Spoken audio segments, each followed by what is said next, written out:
अस्सलाम वालेकुम students. So okay, question number 3 के रिमेनिंग पार्ट्स की तरफ। Part number third, c is equal to -2 6 3 -9।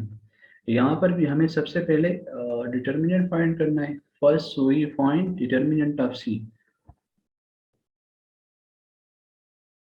हमें c का डिटर्मिनेंट फाइंड करना होगा ताकि हमें पता चल सके कि इसका सोल्यूशन पॉसिबल है या नहीं है, क्या ये एग्जिस्ट करता है या नहीं करता, क्या हम इसका मल्टीप्लिकेटिव इनवर्स फाइंड आउट कर सकते हैं या नहीं कर सकते।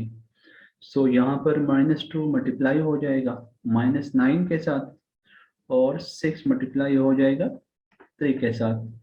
तो यहाँ पर माइनस माइनस हो जाएगा प्लस, और 2 मल्टीप्लाई बाई 9 18, और 6 मल्टीप्लाई बाई 3 ये भी 18 बन जाएगा। सो 18 माइनस 18, रिजल्ट हमारे पास 0 आ गया। अब यहाँ पर हम देख रहे हैं कि जो डिटर्मिनेंट ऑफ c है वो 0 के बराबर है। सो देयरफॉर अगर ये 0 हो गया तो इट मीन दैट c हमारे पास एक सिंगुलर मैट्रिक्स हो गया। So therefore c is a singular matrix. ये एक सिंगुलर मैट्रिक्स हो गया। अगर कोई मैट्रिक्स सिंगुलर हो जाए तो उसका मल्टीप्लिकेटिव इनवर्स एग्जिस्ट नहीं करता। सो c inverse does not exist, वो एग्जिस्ट नहीं करेगा। हम उसका मल्टीप्लिकेटिव इनवर्स फाइंड आउट नहीं कर सकते। अब हम आ जाते हैं पार्ट नंबर 4 की तरफ।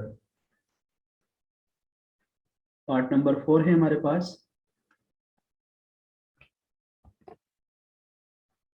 d is equal to 1/2 3/4 1 and 2। अब c को तो हमने फाइंड कर दिया। c को हम आगे हल नहीं कर सकते, वहां पर हम उसका मल्टीप्लिकेटिव इनवर्स फाइंड नहीं कर सकते। अब हम d के लिए देखेंगे कि d में हमारे पास क्या पोजीशन बनती है। तो इसमें भी हमारे पास मेथड वही है। सबसे पहले हमें डिटर्मिनेंट फाइंड करना है। First we find determinant of d। हमें d का डिटर्मिनेंट फाइंड करना होगा। So for determinant of d 1/2 3/4 1 2 cross multiplication हो जाएगी हमारे पास। 1/2 2 से मल्टीप्लाई हो जाएगा, और 3/4 जो होगा वो 1 से मल्टीप्लाई हो जाएगा। यहाँ पर 2 और 2 हो गया कैंसिल, इधर आ जाएगा 1 और इधर आ जाएगा 3/4। अब यहाँ पर 1 के नीचे डिनोमिनेटर 1 है तो हम इसका एलसीएम लेंगे तो इसका एलसीएम 4 हो जाएगा। इधर ये 4 मल्टीप्लाई बाई, क्योंकि जब हम इस 4 को 1 पे डिवाइड करेंगे तो 4 आएगा, और 4 मल्टीप्लाई बाई 1 हमारे पास होगा 4 4 माइनस 3। या सबसे आसान तरीका हमारे पास ये है, क्योंकि डिनोमिनेटर डिफरेंट है तो डिनोमिनेटर मल्टीप्लाई करें और इनको क्रॉस मल्टीप्लाई करें। तो ये एलसीएम का सबसे आसान तरीका है। तो यहाँ पर आ जाएगा 4 minus 3 is equal to 1 divided by 4 and which is not equal to 0, जो 0 के बराबर नहीं है। अब यहाँ पर हम देख सकते हैं कि ये 0 के बराबर नहीं है। तो सिंस डिटर्मिनेंट ऑफ d हमारे पास 0 के बराबर नहीं है, so therefore d is a non singular matrix. ये एक नॉन सिंगुलर मैट्रिक्स हो गया। This is a non singular matrix. So d inverse is exist. तो d इनवर्स यहाँ पर एग्जिस्ट करता है। हम इसका मल्टीप्लिकेटिव इनवर्स फाइंड आउट कर सकते हैं। नाउ हम फार्मूला भी लिखवा देंगे। d inverse is equal to 1 over determinant of d adjoint of d। Adjoint of d मालूम कर देते हैं।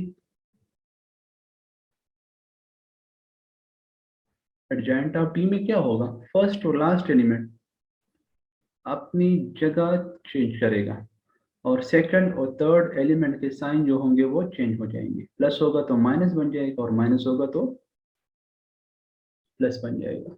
अभी इन्हीं वैल्यूज को हमने इक्वेशन नंबर 1 में पुट करना है। Putting values in 1, putting values in 1। अब हम 1 में यही वैल्यूज पुट कर लेते हैं।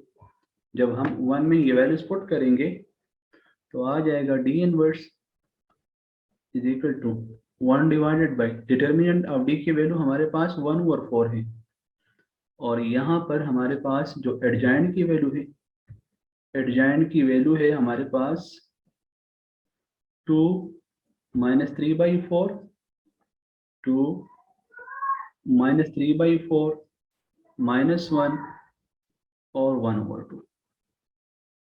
अब ये क्योंकि यहाँ पर हमारे पास फ्रैक्शन के नीचे फ्रैक्शन आ गया, तो ये बेसिकली ऐसे है हमारे पास 1 divided by 1/4।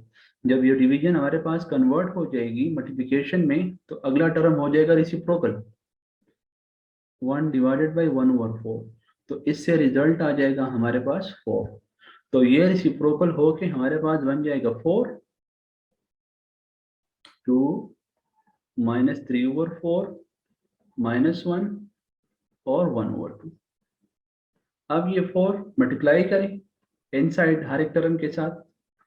So 4 multiply by 2, 4 multiply by -3/4, 4 multiply by -1 और 4 multiply by 1/2।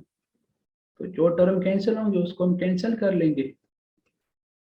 2 1s are 2 and 2 2s are 4, तो इधर आ जाएगा 4 2s are 8,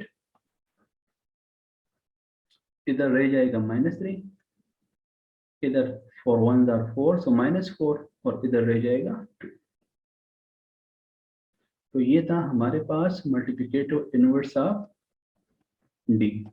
ये हमने यहाँ पर डी का मल्टीप्लिकेटिव इनवर्स फाइंड आउट कर लिया है। और मैं आप लोगों को पहले पार्ट में भी ये बात बता चुका हूँ कि आप लोगों ने जब आप लोग उस मैट्रिक्स को उस मल्टीप्लिकेटिव इनवर्स से मल्टीप्लाई करोगे तो उसका जो रिजल्ट होगा वो आइडेंटिटी मैट्रिक्स होगा, D multiply by D inverse या D inverse multiply by D. अब यहाँ पर आप लोगों के पास जो पार्ट नंबर 2 है इसी सवाल में, पार्ट नंबर 2 आप लोगों के पास है बी इज इक्वल टू 1 2 1 2 -3 -5। इसको आप लोगों ने खुद हल करना है, इसको आप लोगों ने खुद ट्राई करना है। उम्मीद है स्टूडेंट्स आप लोगों को मल्टीप्लिकेटिव इनवर्स फाइंड करने का तरीका समझ आया होगा। इंशाल्लाह अगले लेक्चर में हम अगले क्वेश्चन के साथ हाजिर होंगे। तब तक के लिए अल्लाह हाफिज।